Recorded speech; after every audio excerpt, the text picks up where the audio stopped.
Ilim dimulai dengan Jenderal Vortex yang mengadakan rapat dan menugaskan agen Nikola untuk menangkap seorang pemberontak bernama Angos dan akan menyamar menjadi teman dari kepala pemberontak itu, yaitu Kalunda.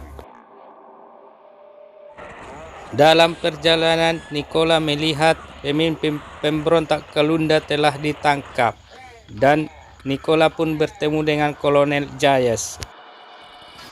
Di malam hari, Nikola pun menjalankan aksinya. Dia minum minuman keras dan pura-pura mabuk.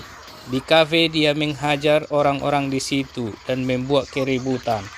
Maka Kolonel Jayes pun datang dan menangkapnya, lalu memasukkannya dalam tahanan.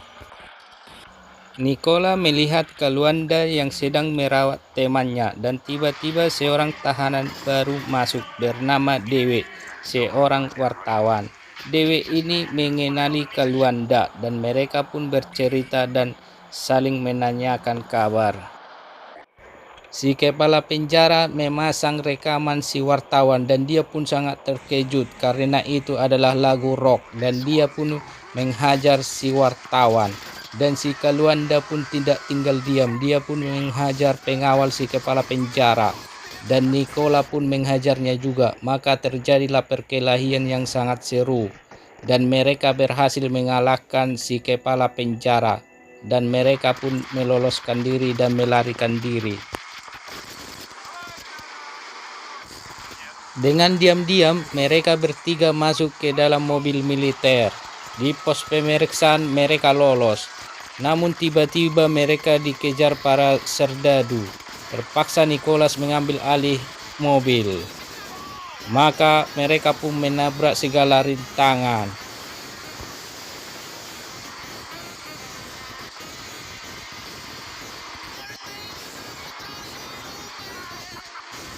Panzer musuh datang dan langsung menembak. Nikola pun langsung mengambil alih kendaraannya dan membelokkannya ke kiri.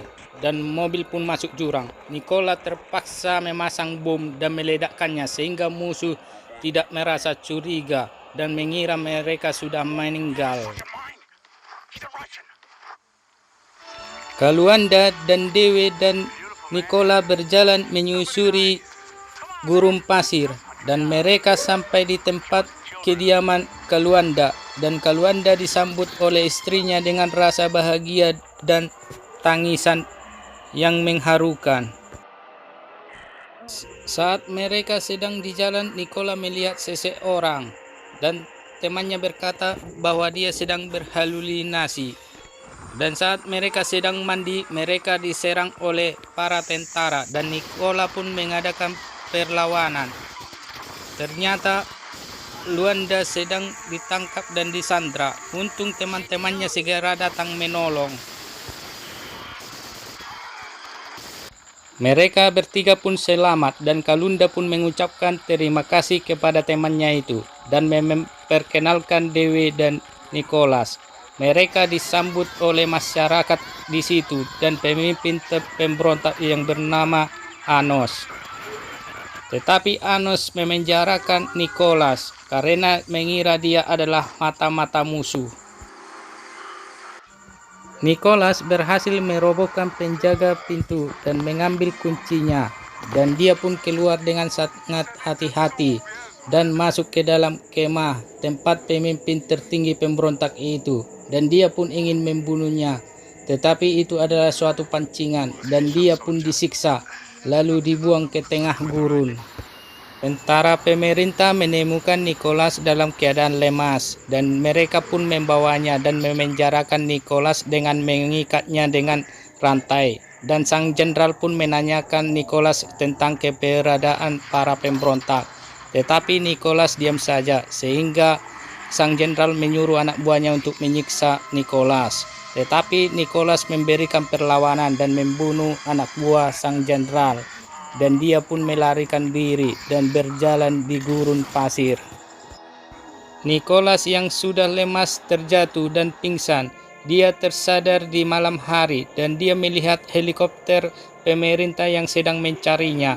Namun tiba-tiba dia digigit oleh kalajengking dan dia pun pingsan lagi. Di pagi hari Nikola ditemukan oleh seorang kepala suku dan membawanya ke tempatnya. Si kepala suku mengadakan ritual penyembuhan. Di tempat lain, rumah-rumah penduduk dibakar oleh tentara pemerintah karena dikira pendukung pemberontak.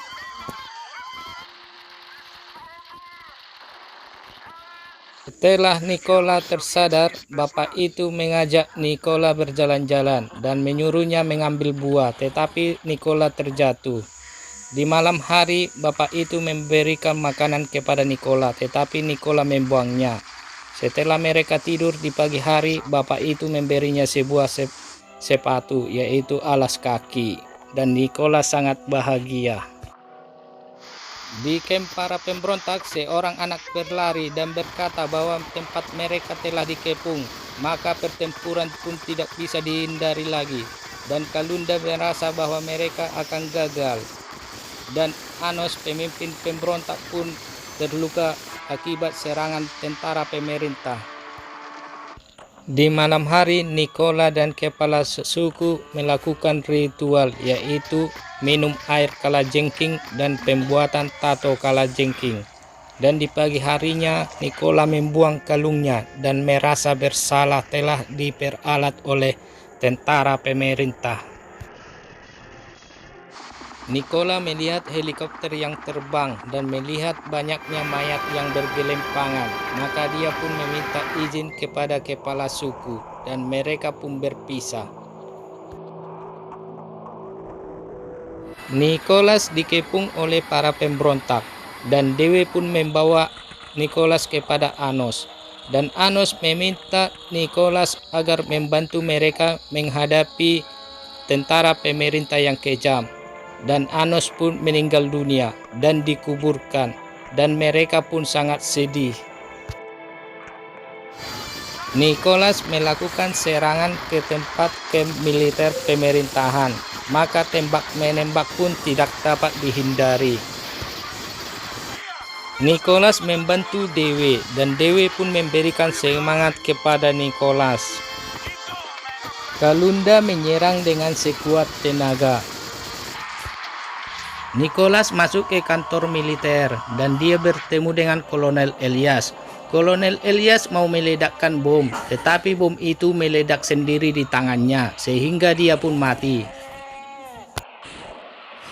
Nikolas menembak helikopter yang membawa sang jenderal. Helikopter itu pun terjatuh.